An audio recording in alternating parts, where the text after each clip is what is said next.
Hey everyone. Euphorium Brooklyn Cilice. Only doing two. These two. Pick these two. Cilice. Nice color on the juice. House is doing amazing concoctions and whatnot up where they're at out of the U.S. Today I'm wearing, what are you guys wearing? Which scent of the day? I'm wearing Bouquet, Bake, Baku. He says we can pronounce it everywhere, however I want. That's why I like these Portland companies. So Portland, I can't pronounce nothing. And he comes out, he's like, I just put letters up there. You can pronounce it how you want. You guys tried Slumber House? Oh my gosh. I don't do that on purpose. I mean, I smell these, and that's why I buy a bottle. I mean, it's ridiculous. Soon enough, this reviewed. A lot of emotion in that scent right there. Euphorium Brooklyn Cilice. I'm branded therapeutic fragrance. I'm glad you found the channel. I'm glad you clicked on it. I'm just fumbling around, digging deep in my interpretations of these compositions, how they play on my skin. I believe in wearing a perfume the whole day and reviewing afterwards. I have yet to do a first impression. I just don't get the point of it. They changed so much on my skin. But today, I wore Euphorium Brooklyn yesterday, so today, we're going to get Cilice. Stay tuned.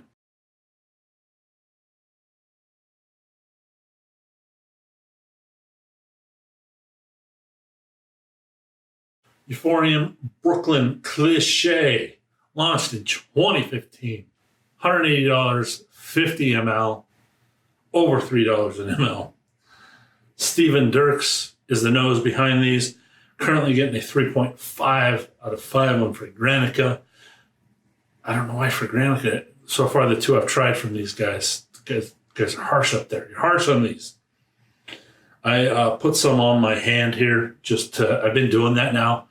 And the reviews, just to get the top note, why I do the notes here. I think it's a little bit funner.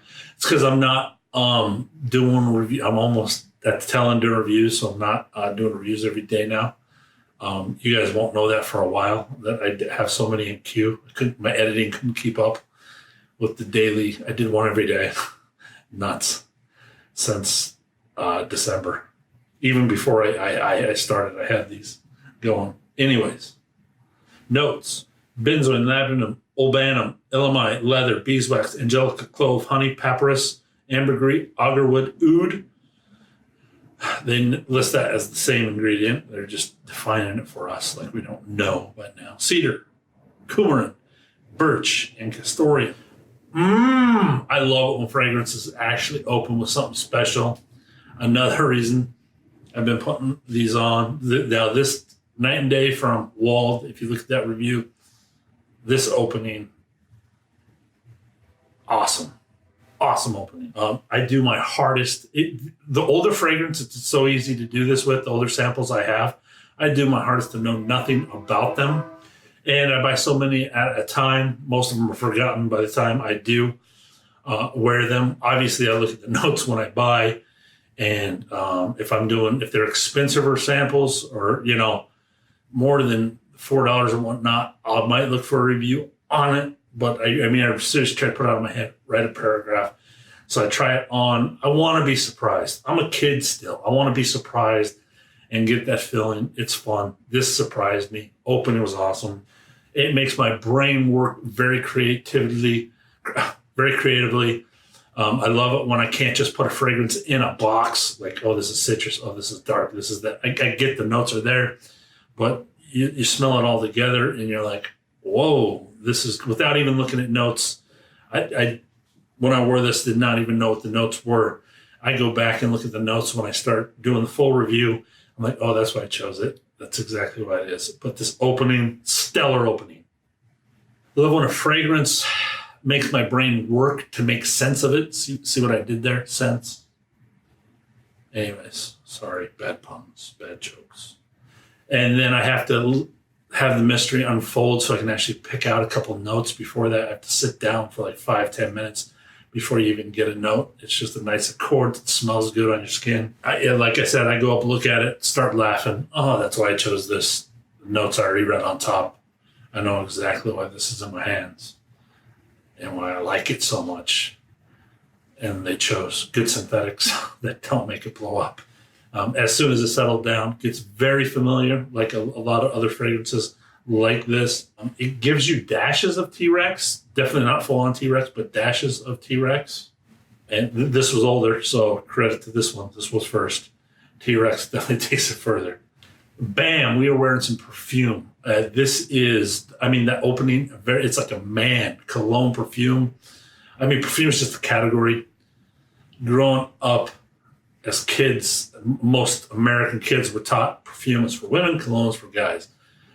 We weren't taught that there were actually concentration levels defined by the French. Wish we would have.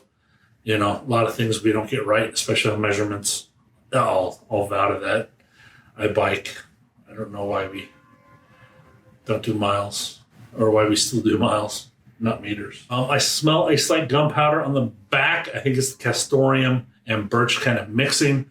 It's not like a full-on gunpowder note that is used in a lot of modern perfumes, but getting that sort of level, but with a total nice, sweet, floral tone above it. That's just, it's really nice. Honey, beeswax, that kind of sweetness on top comes across perfectly. Amber, the beeswax just like sautés the other ingredients and just adds little nuances to them, making them special. Great use of beeswax here. Dirty and sweet throughout the entire top, same as we transition to the heart happens. I would say there's no real oud, just that oud accord, very familiar with. If you tried anything oud in Western perfumery, most likely it's this accord. Again, that beeswax just adds almost, so it's not so linear, adds a little level into it. Very smart perfumery here. The use of oud, castoreum, and birch tar, I've now smelled these three used so many times in my sample because it's the first ones I'm drawn to in a house. Usually it's these three synthetics that are together. Here it actually is better. I'm guessing it's beeswax. My guess is 100% that it's beeswax. It's just making it. And just so they're not, I like them in other perfumes, but they're really linear. I really got used to them. I wanted something different. Here, it not like it's a huge difference because I wear the real ingredients. That's a huge difference.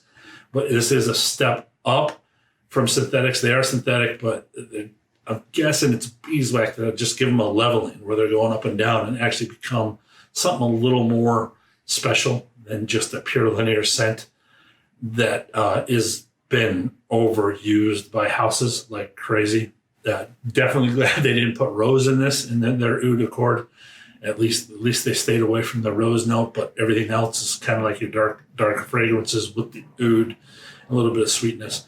The beeswax does change it up, make it its own, where this would actually contend in my top list for, I know this is a niche house. I have debate over that too. Really, if you're using all synthetics, you kind of fall into the designer category. In my head, if you're an all synthetic game, you're in the designer category with just a few naturals. Where versus you're using, 70% or more naturals, then let's go niche. Totally different game because the naturals change so much from each other, where the synthetic accords really don't change that much. Just the levels they're used and whatnot. The heart dries down even more into an incense that's really nice, sweet, incensey. Probably 3.5 hours at this point till we transition to dry down. The angelica and honey notes move even further in to sweeten this down into like almost a gourmand, full-on gourmand scent. So we just got this dark fragrance that just gradients into a sweet fragrance. Wald kind of did that if I didn't have the soapy blowout, but this one fully does transition dark to sweet I have to go 50-50 because of that. I think it's fun wearing for everybody to see that big a transition and have those full darker castoreum oud notes, resin notes just come in and come turn into honey on the skin. With it's oriental for sure, with spices and woods on top of that. That's what I have. We'll score Euphorium Cilice. Addictiveness and originality, 8 out of 15. Projection sillage, 4 out of 5. Longevity is a 4 out of 5. Composition as a whole, 20 out of 25. Ingredients and price to ml, 15 out of 25. Top, 9 out of 10. The heart, a 3 out of 5. 7 out of 10 for the base. Score 70, decant it if you can. Or sample. This just can't keep up with the real stuff that's on the market and for the price. It's at $3 an ml. There's stuff at $1 an ml that's similar to this at this point in the market. Where would I wear this? Night out for the guys, my guys' night out.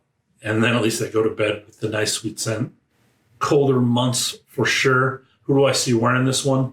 Mickey Rourke. He's a mean but sweet guy. How many sprays? 3 to 5.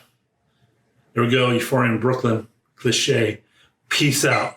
You guys be blessed.